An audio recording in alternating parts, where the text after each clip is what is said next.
Listener আজকের যে প্রথম ঘটনাটি বলবো সেই ঘটনাটি আমাদের পাঠিয়েছেন রাশিদুল ইসলাম। তিনি গাজীপুরের বাসিন্দা। তো আর দেরি না করে তিনি যেভাবে লিখে পাঠিয়েছেন সেভাবেই বলার চেষ্টা করছি। আমার নাম রাশিদুল ইসলাম। আমি গাজীপুর জেলার কালীগঞ্জ উপজেলার বক্তারপুর গ্রামের ছেলে। আজ আমি আপনাদের সামনে এমন একটা ঘটনা বলতে বসেছি যেটা আমার জীবন পুরো বদলে দিয়েছে। আজও রাত হলে আমি ঘুমাতে পারি না। চোখ বন্ধ করলেই সেই ভয়ঙ্কর রাতের দৃশ্যগুলো একে একে ভেসে ওঠে। আমি বহু বছর সৌদি আরবে ট্রাক ড্রাইভার হিসেবে কাজ করেছি। মরুভূমির দীর্ঘ রাস্তা, শত শত কিলোমিটার একা ড্রাইভ করে এইসব ছিল আমার নিত্যদিনের কাজ। প্রথম দিকে কাজটা আমার ভালোই লাগতো, কারণ বেতন ভালো ছিল, দেশে টাকা পাঠাতে পারতাম, বাড়ির সবাই খুশি ছিল। কিন্তু আমি জানতাম না সেই মরুভূমির রাস্তা একদিনই আমাকে মৃত্যুর এত কাছে নিয়ে যাবে। সৌদি আরবে গিয়ে প্রথমে আমি রিয়াদের এক ট্রান্সপোর্ট কোম্পানিতে কাজ পাই। আমার কাজ ছিল ভারী মালবাহী ট্রাক নিয়ে এক শহর থেকে আরেক শহরে যাওয়া, কখনো রিয়াদ থেকে দাম্মাম, কখনো রিয়াদ থেকে জেদ্দা, আবার কখনো মরুভূমির ভিতরের তেল ক্ষেত্রে মালামাল পৌঁছে দেওয়া।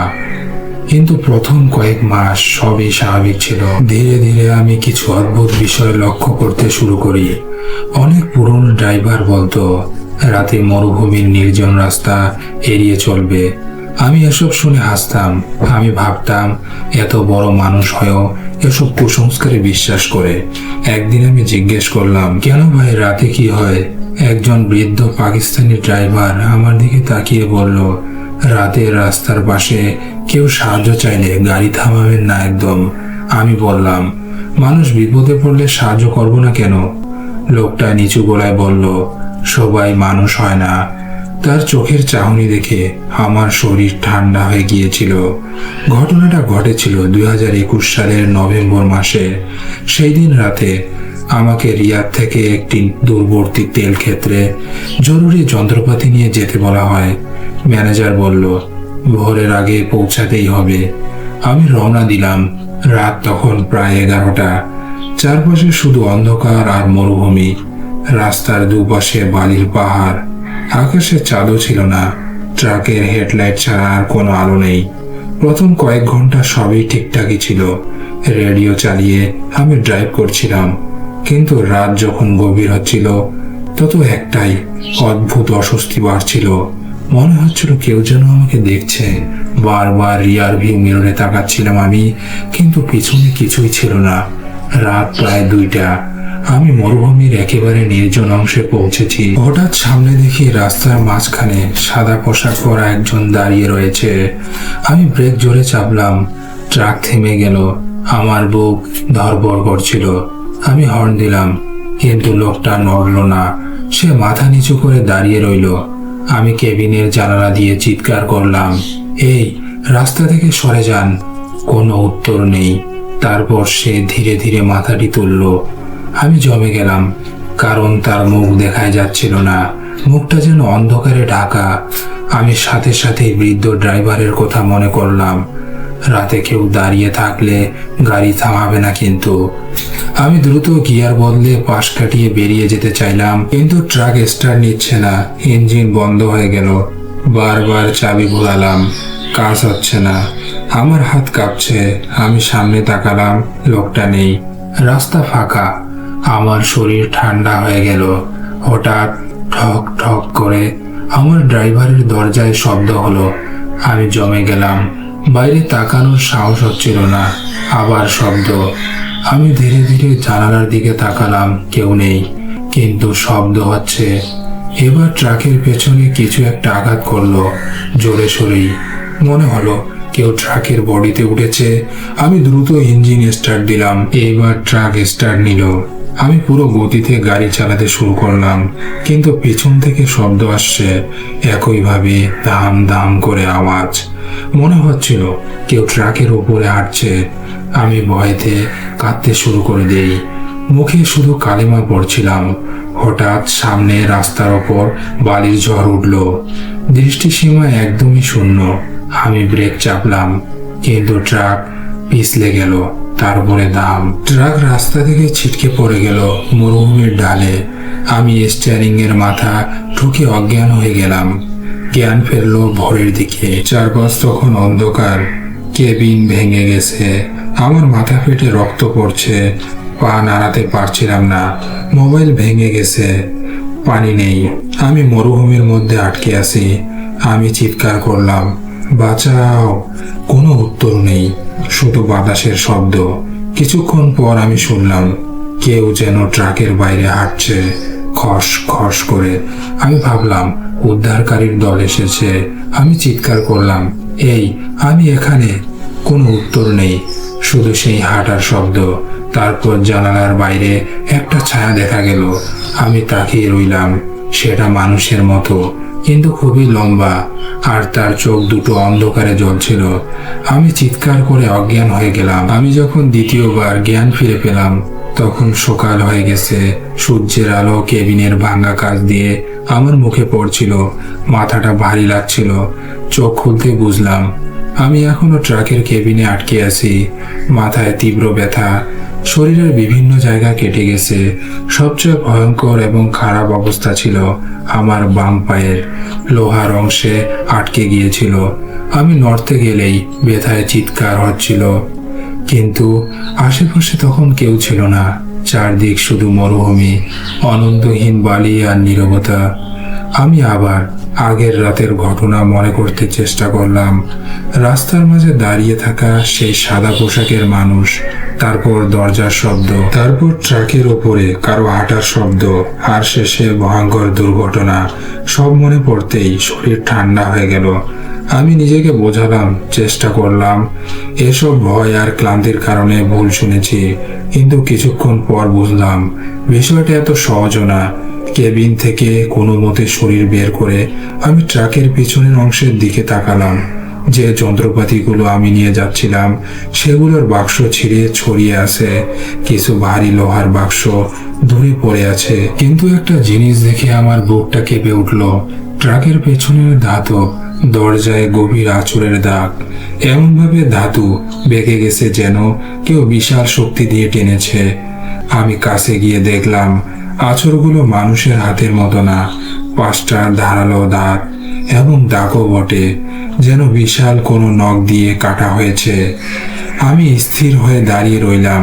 মনে হচ্ছিল নিঃশ্বাস বন্ধ হয়ে আসছে, কারণ দুর্ঘটনার ধাতু বাঁকতেই পারে, কিন্তু এই আঁচড়গুলো ছিল বাইরের আর ভেতরের দিকে। মানে কিছু একটা বাইরে থেকে ট্রাকের ভেতরে ঢোকার চেষ্টা করছিল। আমি একটু সামনে গিয়ে বালির দিকে তাকালাম। তারপর যা দেখলাম সেটা আমার রক্ত হিম করে দিল। ট্রাকের চারপাশে পায়ের ছাপ, কিন্তু সেটা মানুষের পায়ের ছাপ না, অনেক বড়, লম্বাটে আর গভীর, যেন কোনো ভারী জিনিস বালির ওপর হাঁটছিল। সবচেয়ে ভয়ঙ্কর বিষয়, সেই পায়ের ছাপগুলো ট্রাকের পেছন থেকে শুরু হয়ে কেবিনের পর্যন্ত এসেছে। মানে রাতের বেলায় যে শব্দ আমি শুনেছিলাম সেটা বাস্তব ছিল।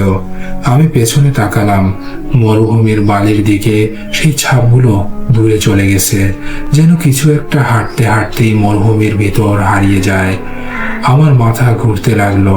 আমি নিজেকে বোঝালাম এটা হয়তো কোনো বড় বন্য প্রাণীর ছাপ, কিন্তু মরুভূমিতে এমন প্রাণী কোথায় থেকে আসবে? আর ধাতুদের সেই আঁচড়। আমি বুঝলাম এখানে কিছু একটা হয়েছিল, যেটার ব্যাখ্যা আমার জানা নেই। সূর্য মাথার উপর উঠে গেছে, গরম বাড়ছে। আমার কাছে পানি নেই, ঠোঁট শুকিয়ে কাঠ, মোবাইলও বন্ধ, পাটিও আহত। আমি বুঝলাম সাহায্য না এলে আমি এখানেই মারা যাব। আমি মরিয়া হয়ে রাস্তার দিকে হাঁটতে শুরু করলাম। প্রতি পা ফেলতেই ব্যথা হচ্ছিল, কিন্তু বাঁচার জন্য হাঁটতেই হবে। আমি বালির ওপর খুঁড়িয়ে খুঁড়িয়ে হাঁটছিলাম। কতক্ষণ হেঁটেছি জানি না। হঠাৎ দূরে একটা সাদা গাড়ি দেখতে পেলাম। আমি হাত নেড়ে চিৎকার করলাম। গাড়িটা কাছে এলো। দুইজন আরব লোক ছিল। তারা আমাকে দেখে দ্রুত নেমে এলো। একজন পানি দিল। আমি পানিটা এক নিঃশ্বাসে খেয়ে ফেললাম। তারপর তারা আমাকে গাড়িতে তুললো। সবকিছু ঠিকই ছিল, কিন্তু তাদের একজন আমার দিকে তাকিয়ে হঠাৎ বলল, তুমি একা ছিলে? আমি বললাম হ্যাঁ। লোকটা আবার বলল, না, তোমার ট্রাকের কাছে আরেকজন ছিল। আমার বুক ধক করে উঠল। আমি বললাম, কোথায়? লোকটা পেছনের দিকে তাকিয়ে নিচু গলায় বলল, আমরা যখন দূর থেকে দেখলাম তোমার ট্রাকের পাশে লম্বা একজন দাঁড়িয়ে ছিল, আমরা কাছে আসতেই সে নেই হয়ে গেল। আমার শরীর কাঁপতে লাগলো, কারণ আমি তো সেখানে কাউকে দেখিনি। তারা আমাকে কাছের মেডিকেল ক্যাম্পে নিয়ে গেল। পায়ে ব্যান্ডেজ করা হলো। তারপর কোম্পানির উদ্ধারকারীর দল এলো। আমি তাদের সঙ্গে দুর্ঘটনাস্থলে ফিরে গেলাম। উদ্ধারকারী দলের একজন ট্রাকের পেছনের আঁচড় দেখে থমকে গেল। সে বলল, এটা কিভাবে হলো? আরেকজন বলল, দুর্ঘটনায় এমন দাগ হয় না। তারপর তারা বালির ছাপ দেখলো। একজন আরব কর্মী ফ্যাকাশে মুখে বলল, এই জায়গাটা ভালো না। আমি জিজ্ঞেস করলাম, মানে? সে নিচু গলায় বলল, এই মরুভূমির এই অংশে অনেক ড্রাইভার অদ্ভুত জিনিস দেখে, কেউ কেউ নিখোঁজ হয়েছে। আমি স্তব্ধ হয়ে গেলাম। সে আবার বলল, রাতে এখানে রাস্তার মাঝে লোক দাঁড়িয়ে থাকে, কিন্তু কাছে গেলে কেউই থাকে না। আমার শরীর ঠান্ডা হয়ে যায়, কারণ আমি ঠিক এটাই দেখেছিলাম। কোম্পানির ট্রাকের সামনের ক্যামেরা ছিল। সবাই মিলে ফুটেজ দেখতে বসলো। ভিডিওতে দেখা গেল আমি রাত 2টার দিকে গাড়ি চালাচ্ছি। হঠাৎ রাস্তার মাঝখানে সাদা পোশাকের মতো একটা অবয়ব দাঁড়িয়ে রয়েছে। আমি ব্রেক করি, সবই ঠিক ছিল, কিন্তু পরের দৃশ্যে দেখে সবাই স্তব্ধ। সেই অবয়বটা ধীরে ধীরে রাস্তা থেকে অদৃশ্য হয়ে যায়। হাঁটেনি, দৌড়ায়নি, হাওয়ার মতো মিলিয়ে গেছে। একজন উদ্ধারকারী ভয় পেয়ে ভিডিওটি বন্ধ করে দিল। কেউ কোথায় বলছিল না। তারপর ক্যামেরায় দেখা গেল ট্রাক আবার চলতে শুরু করেছে, কিন্তু কয়েক সেকেন্ড পর পুরো গাড়ি অস্বাভাবিকভাবে দুলছে, যেন ভারী কিছু ওপরে উঠেছে। তারপর দুর্ঘটনা। ভিডিও এখানেই শেষ। আমার হাত পা ঠান্ডা হয়ে যায়, কারণ আমি যা দেখেছিলাম সবই ক্যামেরায় ধরা পড়েছে। সেদিন প্রথমবার আমি বুঝলাম সবকিছু যুক্তি দিয়ে ব্যাখ্যা করা যায় না। আমি মরুভূমির মধ্যে এমন কিছুর মুখোমুখি হয়েছিলাম যা মানুষ না, আবার পশুও না। আর সেটা আমার ট্রাকে উঠেছিল। আমি বেঁচে গেছি, কিন্তু কেন আজও আমি জানি না। দুর্ঘটনার পর আমাকে কোম্পানির লোকজন রিয়াদের একটি ছোট প্রাইভেট হাসপাতালে ভর্তি করায়। আমার পা চোট ছিল, মাথায় কয়েকটি সেলাই। ডাক্তার বলল 2 সপ্তাহ বিশ্রাম দরকার। শরীরের ব্যথা আমি সহ্য করতে পারছিলাম, কিন্তু মনের ভেতরের ভয়টা সহ্য হচ্ছিল না। মনে হচ্ছিল মরুভূমিতে যা দেখেছি সেটা এখানেই শেষ না। হাসপাতালের প্রথম রাতে আমার ঘুম আসছিল না। ঘড়িতে রাত প্রায় 2টা। ওয়ার্ডে আমি একাই ছিলাম। হালকা সাদা আলো জ্বলছিল। চারদিকটা নিস্তবতা, কিন্তু চোখ বন্ধ করেছিলাম। হঠাৎ শুনলাম টক টক করে আওয়াজ, যেন কেউ ধীরে ধীরে আমার কেবিনের দরজায় নক করছে। আমি বললাম, কে? কোনো উত্তর নেই। আবার একই শব্দ। আমি ভাবলাম নার্স এসেছে। বললাম, ভেতরে আসুন। দরজা ধীরে ধীরে খুলে গেল, কিন্তু কেউ ঢুকলো না। দরজা অল্প ফাঁকা রয়ে গেল। আমি অবাক হয়ে তাকিয়ে আছি। কিছুক্ষণ পর দরজার ফাঁক দিয়ে একটা ছায়া ভেতরে এলো। আমি ভেবেছিলাম নার্স, কিন্তু ছায়াটা মানুষের মতো হলেও অস্বাভাবিক লম্বা। আমার বুকটা কাঁপতে শুরু করলো। আমি উঠে বসে গেলাম। তখন ছায়াটা মিলিয়ে গেল, ঠিক বাতাসের মতো। আমি সঙ্গে সঙ্গে নার্সকে ডাকলাম। নার্স এসে দেখলো দরজাটা খোলা, কিন্তু বাইরে কেউ নেই। সে বলল, আপনি হয়তো দুঃস্বপ্ন দেখেছেন। আমি আর কিছু বললাম না, কিন্তু আমি জানতাম আমি জেগেই ছিলাম। পরের রাত আমি নিজেকে বোঝাচ্ছিলাম, কাল হয়তো মাথার আঘাতের কারণে ভুল দেখেছি। কিন্তু রাত 2টার দিকে আবার ঘুম ভেঙে গেল, কারণ মনে হলো কেউ আমাকে দেখছে। আমি ধীরে ধীরে জানালার দিকে তাকালাম। তারপর আমার শরীরটা জমে গেল। হাসপাতালের জানালার ওপাশে কেউ দাঁড়িয়ে।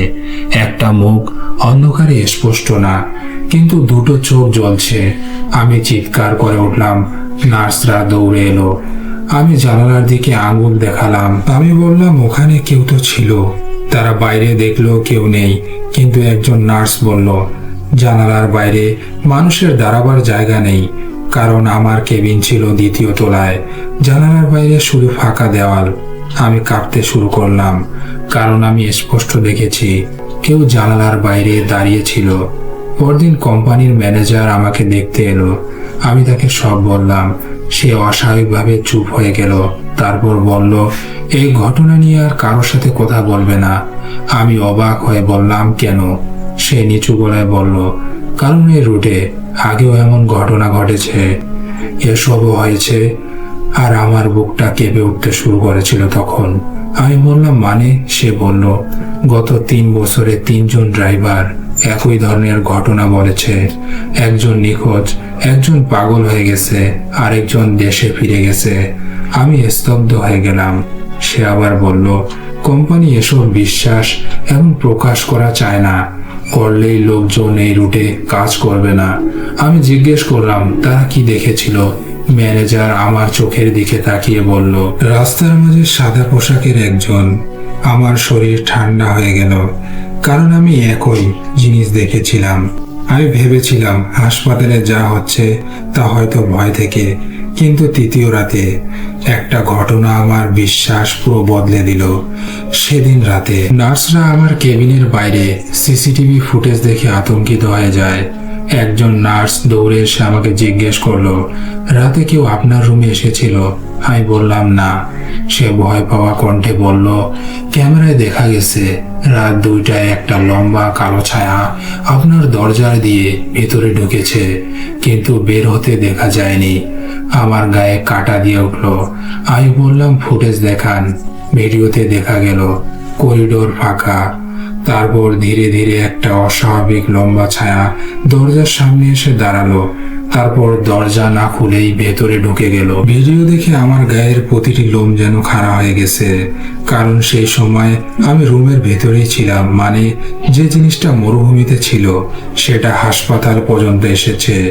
সেই রাতে আমি সিদ্ধান্ত নিলাম জেগে থাকবো। রাত 2টার দিকে হঠাৎ রুম ঠান্ডা হয়ে যায়। এসি বন্ধ ছিল, তবুও কনকনে ঠান্ডা। তারপরে শুনলাম কেউ খুব কাছে ফিসফিস করছে, ফিরে যা। আমি চারদিকে তাকালাম, কেউ নেই। আবার ফিরে যা শব্দটা যেন আমার কানের পাশে। আমি ভয়ে চিৎকার করে উঠলাম। নার্সরা ছুটে এলো, কিন্তু তারা কিছুই শোনেনি। আমি বুঝলাম সেটা আমাকে কিছু বলতে চাইছে। পরদিন সকালে আমি কোম্পানিকে বললাম, আমি আর এখানে থাকবো না, দেশে ফিরবো। ম্যানেজার বাধা দিল, কিন্তু আমি সিদ্ধান্ত নিয়ে ফেলেছি। আমি আর এক রাতও সেখানে থাকবো না। 3 দিন পর আমি বাংলাদেশে ফিরে এলাম। ভাবলাম সব শেষ, আমি বেঁচে গেছি। কিন্তু আমি জানতাম না আসল ভয়ঙ্কর ঘটনা তখনও বাকি ছিল। কারণ দেশে ফেরার পরও আমি সেই ছায়াকে দেখতে শুরু করি। বাংলাদেশে ফেরার দিনটা আজও আমার মনে আছে। ঢাকা বিমানবন্দরে নামার পর মনে হচ্ছিল আমি নতুন জীবন পেয়েছি। নিজের দেশ, নিজের মানুষ, নিজের বাড়ি। আমি মনে মনে বলছিলাম সব শেষ, আমি নিরাপদ। কিন্তু আমি জানতাম না যে ভয় মরুভূমিতে শুরু হয়েছিল সেটা আমার সঙ্গে দেশে ফিরেছে। আমি গাজীপুরের কালীগঞ্জ উপজেলার বক্তারপুর গ্রামের বাড়িতে ফিরলাম। মা আমাকে দেখে কেঁদে ফেলল। বাবা বলল, আল্লাহ তোকে নতুন জীবন দিয়েছে। আমি কাউকে পুরো ঘটনা বলিনি, শুধু বলেছিলাম দুর্ঘটনা হয়েছিল। রাতে নিজের ঘরে শুয়ে পড়লাম। অনেকদিন পর নিজের বিছানা। মনে হচ্ছিল শান্তিতে ঘুমাবো, কিন্তু রাত 2টার দিকে হঠাৎ আমার ঘুম ভেঙে গেল। কারণ মনে হলো ঘরের বাইরে কেউ হাঁটছে, খট খট করে আওয়াজ হচ্ছে। আমি ভাবলাম হয়তো বাইরে কেউ, কিন্তু শব্দটা আমার দরজার সামনে এসে থেমে যায়। তারপর আবার শব্দ, কেউ দরজায় নক করছে। আমার বুক ধড়ফড় করতে শুরু করে। আমি বললাম, কে? কোনো উত্তর নেই। আবারও একই শব্দ। এবার আমি দরজাটি খুললাম। বাইরে কেউ নেই, চারপাশ শান্ত, শুধু দূরে কুকুর ডাকছে। আমি দরজাটা বন্ধ করলাম। মনে মনে ভাবলাম হয়তো ভুল শুনেছি, কিন্তু বিছানায় শোয়ার সঙ্গে সঙ্গে আবার শব্দ এলো। আমার শরীর তখন ঠান্ডা হয়ে যায়, কারণ এবার শব্দটা দরজায় না, ঘরের ভেতর থেকে আসছে। আমি ধীরে ধীরে উঠে বসলাম। ঘরের কোণের দিকে তাকাতেই আমার গলা শুকিয়ে গেল। ঘরের অন্ধকারের কোণে একটা লম্বা ছায়া দাঁড়িয়ে রয়েছে, মানুষের মতো, কিন্তু স্বাভাবিকের চেয়ে অনেক লম্বা। আমি স্থির হয়ে গেলাম। ছায়াটা নড়ছে না, শুধু দাঁড়িয়ে আছে। তারপর ধীরে ধীরে মনে হলো তার দুটো চোখ জ্বলছে। আমি চিৎকার করে উঠলাম, পরিবারের সবাই দৌড়ে এলো। লাইট জ্বালাতেই কিছু নেই, ঘর ফাঁকা। মা বলল, দুঃস্বপ্ন দেখেছিস। কিন্তু আমি জানতাম আমি জেগেই ছিলাম। এরপর প্রায় প্রতি রাতেই একই ঘটনা হতে লাগলো। রাত 2টার দিকে দরজায় নক, তারপর ফিসফিস শব্দ, কখনো জানালার বাইরে ছায়া, কখনো ঘরের কোণে দাঁড়িয়ে থাকা অবয়ব। আমি ঘুমাতে পারতাম না। দিনে দিনে আমি দুর্বল হয়ে যাচ্ছিলাম। মা বলতো, তোর চোখ মুখ কেমন হয়ে গেছে। আমি কাউকে কিছু বলতে পারতাম না, কারণ আমি নিজে বুঝতে পারছিলাম না কি হচ্ছে এসব। একদিন মা গ্রামের মসজিদের ইমাম সাহেবকে ডাকলেন। ইমাম সাহেব এসে আমার ঘরে বসলেন। বসে কোরআন তেলাওয়াত শুরু করলেন। শুরুতে সব স্বাভাবিকই ছিল, কিন্তু হঠাৎ ঘরের বাতাস ভারী হয়ে গেল। জানালা বন্ধ থাকা সত্ত্বেও পর্দা নড়তে লাগলো। তারপর ঘরের কোণ থেকে ধপ করে শব্দ হলো। ইমাম সাহেব থেমে গেলেন। তার মুখ ফ্যাকাশে হয়ে গেল। তিনি বললেন, তুমি কি কোথাও ভয়ঙ্কর কিছু দেখেছিলে? আমি সব খুলে বললাম। সব শুনে তিনি দীর্ঘশ্বাস ফেললেন। তারপর বললেন, কিছু একটা তোমার সঙ্গে এসেছে। আমার শরীর ঠান্ডা হয়ে যায়। আমি বললাম, এটা কি? তিনি বললেন, সবকিছুর ব্যাখ্যা করা যায় না, কিন্তু ভয় পেলে এটা আরো শক্তিশালী হবে। ইমাম সাহেব কিছু দোয়া পড়ে পানি দিলেন, বললেন রাতে এটা পাশে রাখতে। সেই রাতে আমি দোয়া পড়ে শুয়ে পড়লাম। রাত 2টা। হঠাৎ প্রচন্ড শব্দে ঘুম ভেঙে যায় আমার। দাম করে একটা শব্দ, মনে হলো কেউ দরজায় জোরে আঘাত করলো। তারপর দরজাটা নিজে নিজেই খুলে গেল। আমি দেখলাম দরজার সামনে সেই লম্বা ছায়া দাঁড়িয়ে। এবার সে ঘরের ভিতর ঢুকছে ধীরে ধীরে। আমার শরীর নড়ছে না, আমি চিৎকার করতে পারছিলাম না। ছায়াটা বিছানার পাশে এসে দাঁড়ালো। তারপর খুব নিচু স্বরে বলল, ফিরে যা। ঠিক তখনই পাশে রাখা পানির গ্লাসটা নিজে নিজেই পড়ে যায়, আর ছায়াটা হঠাৎ করে মিলিয়ে গেল। আমি জোরে চিৎকার করলাম। পরিবারের সবাই ছুটে এলো। আমি কাঁপছিলাম, কিন্তু এবার শুধু আমি না, আমার ছোট ভাইও বলল, আমি দরজার কাছে কালো একটা মানুষ দেখেছি। এবার পরিবারও বুঝলো কিছু একটা তো হচ্ছে। পরদিন ইমাম সাহেব আবার এলেন। তিনি ঘরে দোয়া পড়লেন, অনেকক্ষণ ধরে কোরআন তেলাওয়াত করলেন। তারপর বললেন, আজ রাত পার হলে সব ঠিক হয়ে যাবে ইনশাআল্লাহ। সেই রাতে আমি একদম জেগেছিলাম। রাত 2টার দিকে ঘর আবার ঠান্ডা হয়ে যায়। দরজায় শব্দ হলো। তারপর হঠাৎ খুব জোরে বাতাস বইতে লাগলো। ঘরের লাইট কয়েকবার জ্বলে নিভলো। আমি দোয়া পড়তে লাগলাম। হঠাৎ একটা বিকট শব্দ, আবার একই ধাম করে আওয়াজ। তারপর সবই শান্ত। সেই রাতের পর আর দরজায় নক হয়নি। ঘরের কোণে আর কোনো ছায়া দাঁড়ায়নি। রাত 2টার আতঙ্ক ধীরে ধীরে কমে গেল। আমি ভাবলাম সব শেষ হয়ে গেছে মনে হয়। আমি আবার স্বাভাবিক জীবনে ফিরতে শুরু করি। ধীরে ধীরে শরীর সুস্থ হলো, মানসিক ভয়ও কিছুটা কমলো। আমি ছোটখাটো গাড়ি চালানো শুরু করলাম। সবাই বলল, তুই ভালো হয়ে গেছিস। আমিও ভাবলাম তাই, কিন্তু মানুষের চোখে যা দেখা যায় সবসময় সত্য তা না, কারণ অন্ধকার কখনো পুরোপুরি যায় না। সবকিছুই ঠিকঠাক চলছিল প্রায় 3 মাস। তারপর অদ্ভুত কিছু লক্ষণ দেখা দেয়। রাতে হঠাৎ করে আমার ঘুম ভেঙে যেত। ঘড়িতে দেখতাম 2টা। প্রতিদিনই কোনো শব্দ নেই, কোনো ছায়াও নেই, কিন্তু মনে হতো কেউ খুব কাছেই দাঁড়িয়ে আছে। আমি চারদিকে তাকাতাম, কেউ নেই, শুধু সেই অনুভূতি। প্রথমে ভাবলাম ভয় থেকে এমনটা হচ্ছে, কিন্তু ধীরে ধীরে ব্যাপারটা বাড়তে লাগলো। আমি আয়নায় নিজের দিকে তাকালে কখনো কখনো মনে হতো আমার পেছনে কেউ দাঁড়িয়ে, পেছনে তাকালে কেউ নেই। একদিন আয়নায় দেখলাম আমার কানের পেছনে একটা কালো ছায়া। আমি ঘুরে দাঁড়ালাম, কেউ নেই। আবার আয়নায় তাকালাম, ছায়াটাও নেই। আমি বুঝলাম সেটা চলে যায়নি। এক রাতে আমার ফোনে অচেনা নম্বর থেকে কল এলো। আমি ধরলাম, কোনো কথা নেই, শুধু শ্বাসের শব্দ। আমি বললাম, কে? নীরবতা। তারপর খুব নিচু স্বরে একটা কথা শোনা গেল, ফিরে যা। আমার হাত থেকে ফোনটা পড়ে গেল, কারণ এই শব্দ আমি আগেও শুনেছিলাম, মরুভূমিতে, হাসপাতালে, আমার ঘরে। আমি ফোনটা আবার হাতে নিলাম, লাইনটা কেটে গেছে। আমি নম্বরে কল ব্যাক করলাম, নম্বরটি বন্ধ। আমি সারা রাত ঘুমাতে পারিনি। কয়েকদিন পর সৌদি থেকে আমার এক পুরনো সহকর্মী ফোন করলো। সে বলল, তুই যে রুটে দুর্ঘটনা করেছিলি সেখানে আবার ঘটনা ঘটেছে। আমার বুকটা কেঁপে উঠল। সে বলল, নতুন এক ড্রাইভার একইভাবে সাদা পোশাকের লোক দেখেছে, তারপর তার ট্রাক উল্টে গেছে। আমি স্তব্ধ হয়ে গেলাম। আমি জিজ্ঞেস করলাম, সে বেঁচে আছে? সে চুপ করে রইল, তারপর বলল, না। আমার গায়ে কাঁটা দিয়ে উঠল, কারণ আমি বুঝলাম যেটা আমাকে অনুসরণ করেছিল সেটা এখনো সেখানেই আছে। কিন্তু তাহলে আমাকে কেন ছাড়েনি? একদিন আমি সাহস করে দুর্ঘটনার সময়কার সিসিটিভি ভিডিও আবার চালালাম। আমি ভিডিওটা আগেও দেখেছি, কিন্তু এবার আমি একা ছিলাম, মনোযোগ দিয়ে দেখছিলাম।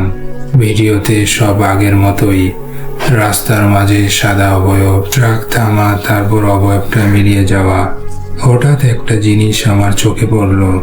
ভিডিওর ড্রাইভারের কাছে প্রতিফলনে দেখা যাচ্ছে ট্রাকের কেবিনের ভেতর আমার পেছনে একটা কালো অবয়ব বসে আছে। আমার নিঃশ্বাস বন্ধ হয়ে গেল, কারণ তখন আমি একাই ছিলাম। আমি ভিডিও থামিয়ে জুম করলাম। স্পষ্ট দেখা যাচ্ছে আমার সিটের পেছনে একটা লম্বা কালো ছায়া বসে রয়েছে। আমি আতঙ্কে ল্যাপটপ বন্ধ করে দিলাম, কারণ এতদিন আমি ভাবছিলাম সেটা ট্রাকের পেছনে উঠেছিল, কিন্তু সত্য হলো সেটা শুরু থেকেই আমার কেবিনের ভেতরে ছিল। এরপর আমি বুঝলাম সেই রাতের দুর্ঘটনায় আমি শুধু মরুভূমির কোনো অশুভ জিনিস দেখিনি, সেই জিনিসটা আমাকে বেছে নিয়েছিল। আমি মরিনি, কিন্তু পুরোপুরি বেঁচেও ফিরিনি, কারণ মাঝে মাঝে আমি অনুভব করতাম আমার ছায়া আমার সঙ্গে মেলে না। আমি হাঁটলে ছায়া দেরিতে নড়ে, আয়নায় কখনো কখনো নিজের চেহারা অচেনা লাগে। আমি বুঝতে পারছিলাম আমার ভেতরে কিছু বদলে গেছে। এর 6 মাস পর এক রাতে আমি ঘুম থেকে উঠলাম, ঘড়িতে আবার 2টাই বাজে, ঘর পুরোপুরি অন্ধকার। আমি বুঝলাম কেউ আমার বিছানার পাশে দাঁড়িয়ে রয়েছে। আমি ধীরে ধীরে তাকালাম, অন্ধকারে সেই লম্বা ছায়া দাঁড়িয়ে। কিন্তু এবার আমি ভয় পেলাম না, কারণ আমি বুঝে গেছি এটা আমাকে নিতে আসেনি, এটা সব সময় আমার সঙ্গেই ছিল।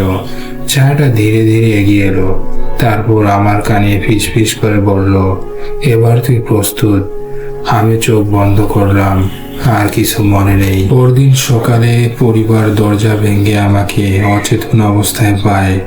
আমি বেঁচে ছিলাম, কিন্তু একটা জিনিস বদলে গিয়েছিল। মা বলছিল চোখের চাহনি আগের মতো নেই। আমি আগের মতো কথা বলতাম, আগের মতোই চলাফেরা করতাম, সব স্বাভাবিক। কিন্তু মাঝে মাঝে আমি নিজেই অনুভব করতাম আমি পুরোপুরি আমি না। আর সবচেয়ে ভয়ঙ্কর ব্যাপার, আমি যখন আয়নায় তাকাই কখনো কখনো দেখি আমি একা দাঁড়িয়ে নেই, আমার পিছনে আরেকটা ছায়া দাঁড়িয়ে আছে, আর সেটা হাসছে। আজ আমি যখন এই ঘটনা আপনাদের বলছি, তখন আমি জানি না আমি কি সত্যিই সেই রাত থেকে বেঁচে ফিরেছিলাম, নাকি মরুভূমির সেই অন্ধকার আমার ভিতরে ঢুকে পড়েছিল। শুধু একটা কথা জানি, কিছু রাস্তা আছে যেখানে একবার ঢুকলে মানুষ আর আগের মানুষ হয়ে ফিরে আসে না। আর আমি আজও প্রতি রাত 2টায় জেগে উঠি, কারণ তখন আমি অনুভব করি কেউ আমার পাশে দাঁড়িয়ে রয়েছে। এই ছিল ঘটনা। প্রিয় লিসেনার্স, এবার আমরা পরের ঘটনায় চলে যাচ্ছি। আমার নাম জাহিদ হাসান। আমি গাজীপুর জেলার শ্রীপুর উপজেলার ছেলে। 2 বছর আগে আমি শহরের একটি বড় হাসপাতালে মর্গ সহকারী হিসেবে চাকরি পাই। চাকরিটা আমি শখ করে করিনি, আমি পরিবারের অভাবের কারণে দেখেছি বলেই করা শুরু করেছিলাম। হাসপাতালের নিচতলায় ছিল সেই মর্গ, সারাক্ষণ ঠান্ডা, স্যাঁতস্যাঁতে, নীরব আর একটা জায়গা। প্রথম দিন যখন সেখানে ঢুকলাম, গায়ে কাঁটা দিয়ে উঠেছিল। দীর্ঘ করিডোর, দেওয়ালের সাদা রং মলিন, বাতাসে অদ্ভুত গন্ধ, লোহার ট্রলিতে সাদা কাপড়ের ঢাকা লাশ। যতটা ভয়ঙ্কর কল্পনা করেছিলাম, বাস্তবে তার চেয়েও বেশি ভয়ঙ্কর ছিল। আমার সঙ্গে কাজ করত একজন বয়স্ক লোক, চাচা। তাকে আমি ডাকতাম রবিন চাচা নামে। তিনি প্রায় 15 বছর ধরেই সেখানে কাজ করছিলেন। প্রথম দিন আমাকে দেখে তিনি বললেন, ভয় পেও না, মৃত মানুষ কাউকে কিছু করে না, ফেরত আসে না। আমি একটু হেসে বললাম, তাহলে ভয় কিসের? কিছুক্ষণ চুপ থেকে বললেন, ভয় জীবিতদের না, ভয় অন্য কিছুর। আমি কথাটা বুঝতে পারিনি। ভাবলাম উনি হয়তো মজা করছেন, কিন্তু পরে বুঝলাম উনি মজা করেননি। চাচা আমাকে মর্গের নিয়ম বুঝিয়ে দিয়েছিলেন। সব নিয়ম স্বাভাবিকই ছিল, কিন্তু একটা নিয়ম অদ্ভুত লাগলো। তিনি বললেন, রাত 2টার পর 3 নম্বর কেবিনের কাছে যাস না। আমি অবাক হয়ে বললাম, কেন? তিনি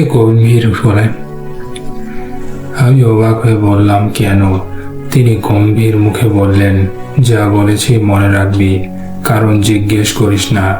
আমি ভেবেছিলাম তিনি আমাকে ভয় দেখাচ্ছেন। আমি হাসতে শুরু করি, ভূত আছে নাকি? তখনই চাচা আমার দিকে তাকিয়ে বললেন, সব কিছু না জানাই ভালো। তার মুখের গম্ভীর ভাব দেখে আমি চুপ হয়ে যাই। কয়েকদিন দিন শিফটে কাজ করার পর একদিন আমাকে নাইট শিফটে রাখা হলো। সেদিন রাত 10টা থেকে সকাল 6টা পর্যন্ত ডিউটি। তখনই চাচাও ছিল। রাত যত বাড়ছিল, মর্গটা তত ভয়ঙ্কর লাগছিল।